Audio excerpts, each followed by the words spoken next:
Good health and wellbeing में 28 राज्यों की सूची में नीचे से दूसरे नंबर पे है। क्वालिटी एजुकेशन 28 राज्यों की सूची में उत्तर प्रदेश 18वें नंबर पर है। जेंडर इक्वालिटी 28 राज्यों की सूची उत्तर प्रदेश 14वें नंबर पर है।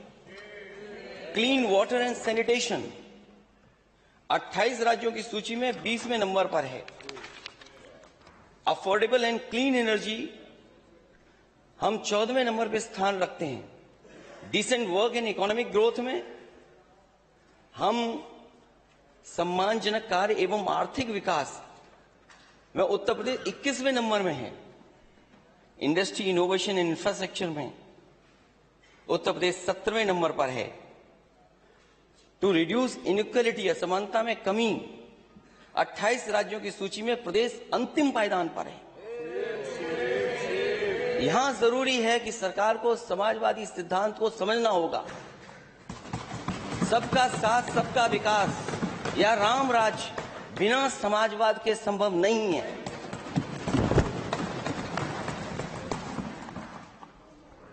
सस्टेनेबल सिटीज एंड कम्युनिटीज में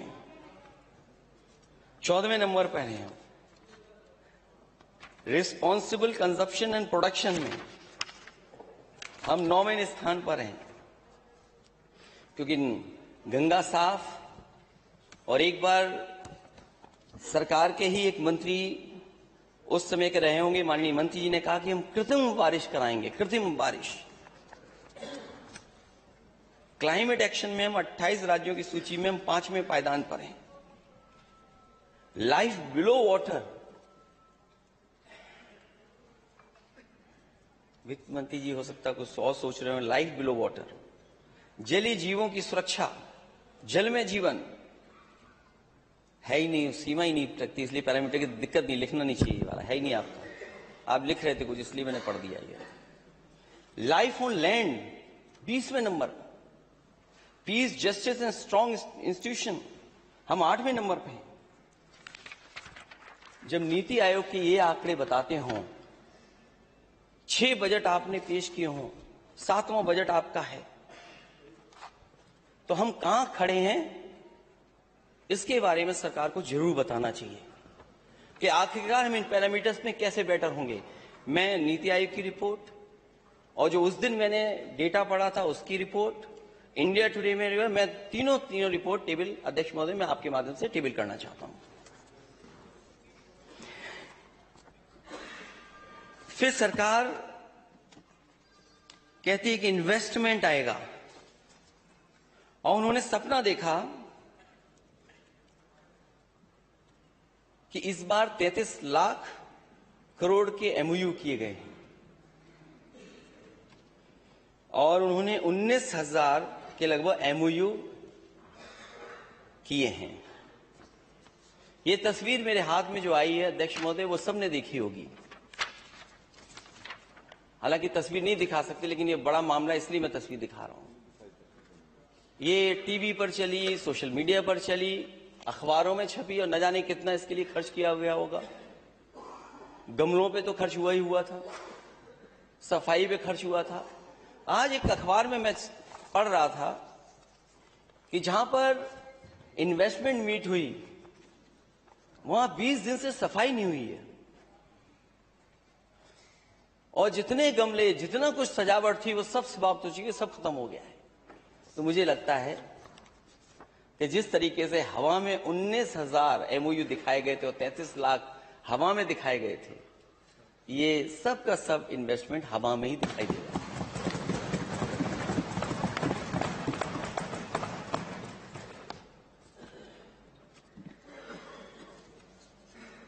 सरकार, हमारे फाइनेंस मिनिस्टर और सरकार,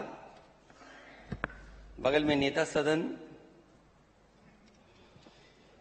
ये मानते हैं कि $1 ट्रिलियन की इकोनॉमी हासिल कर लेंगे। हम विपक्ष की तरफ से अध्यक्ष महोदय, सरकार से मेरा पहला प्रश्न यही है कि जिस रफ्तार से उत्तर प्रदेश की ग्रोथ है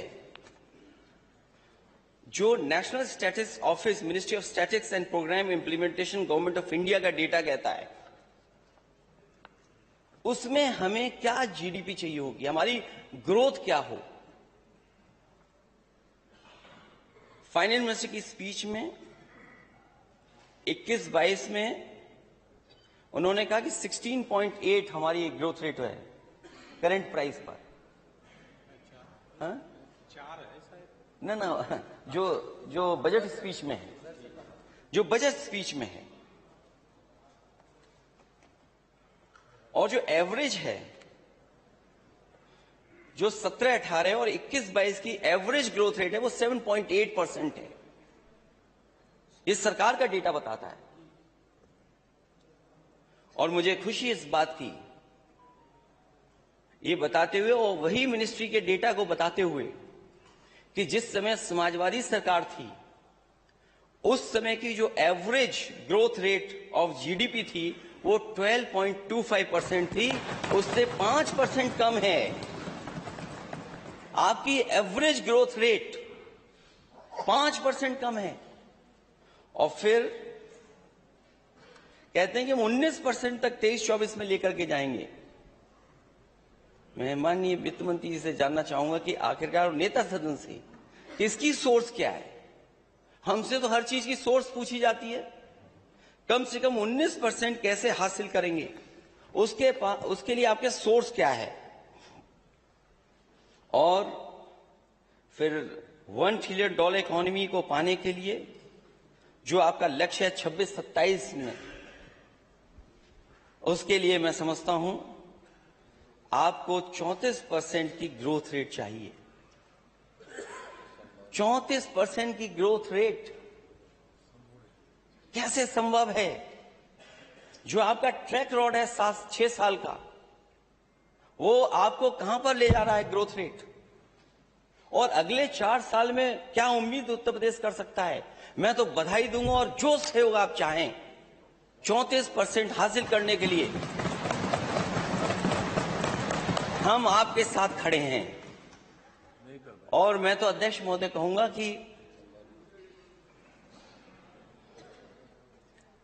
मुख्यमंत्री जी को अपना जो इकोनॉमिक एडवाइजर होगा कोई उनका, उसको बदल देना चाहिए। और अगर आपको कोई गुमराह करे, इकोनॉमिक एडवाइजर आपको गुमराह करे,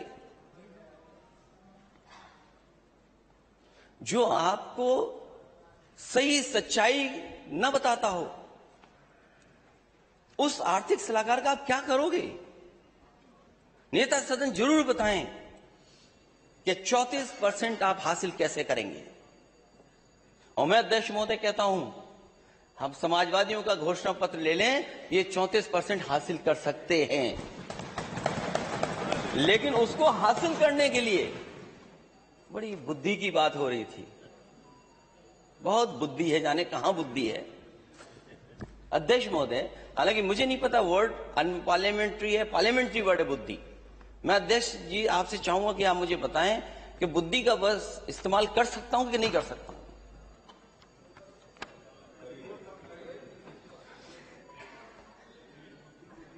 एक संस्था को हायर किया गया है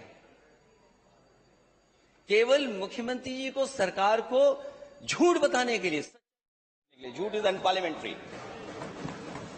200 करोड़ रुपए दे रहे हैं आप कि डेटा को कैसे मैनेज किया जाए।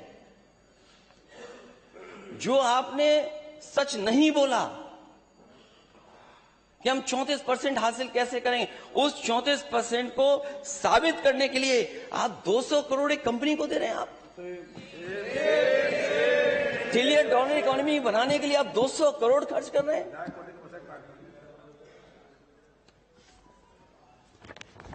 अब समझ लीजिए अध्यक्ष महोदय, माननीय सदस्य, कि जो 6 साल में नहीं कर पाए उन्हें 200 करोड़ रुपए खर्च करने पड़ रहे हैं। इनके आर्थिक सलाहकार फेल, इतनी बड़ी कॉम्पिटिटिव अधिकारी फेल, आपका प्लानिंग कमीशन फेल, आपका वित्त विभाग फेल।